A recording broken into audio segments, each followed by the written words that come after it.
दरियाओं में भारत से आने वाली रेलों ने तबाही मचा दी। दरियाए सतलुज में सैलाब ने हजारों अफराद को बेघर कर दिया। पाकपतन में सैलाब मुतासरीन मवेशियों के साथ सख्त गर्मी में खुले आसमान तले रहने पर मजबूर। जलालपुर भटिया में परेशान हाल लोग खाने को भी तरस रहे हैं। पिंडी भटिया के मकाम पर दरियाए चनाब ने तबाही मचा दी। 40 से ज्यादा देहात पानी की नजर हो गए। जलालपुर पीरवाला में सैलाबी रेले से मुतअद्दिद इलाके डूब गए। वजीराबाद के इलाके सोदरा में बर वक्त तिब्बी इमदाद न मिलने से 2 नौमौलूद दम तोड़ गए।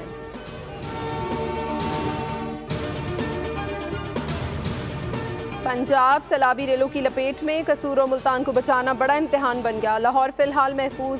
सतलुज, रावी और चनाब में पानी का तूफानी बहाव। 15 लाख अफराद मुतासर, 4 लाख लोग बेघर। बर वक्त रेस्क्यू ऑपरेशन से मजीद जानी नुकसान से बचा लिया गया। सरगोदा में सैलाब मेन रोड बहा कर ले गया। नशेबी इलाकों से लोगों की महफूज मकामात पर मुंतकली। नशेबी इलाके पानी में डूब गए। रेस्क्यू ऑपरेशन तेज। 5000 अफराद को निकाल लिया गया। 40 से ज्यादा देहात और आबादियाँ ज़ेर आब। सैलाब ज़दगान सड़कों पर रातें गुजारने पर मजबूर। दरियाए चनाब के बिफरे सैलाबी रेले ने 2 जानें ले ली।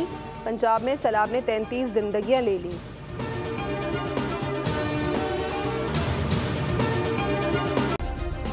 सब्सक्राइब करें और बेल दबाएं ताकि कोई खबर रह न जाए।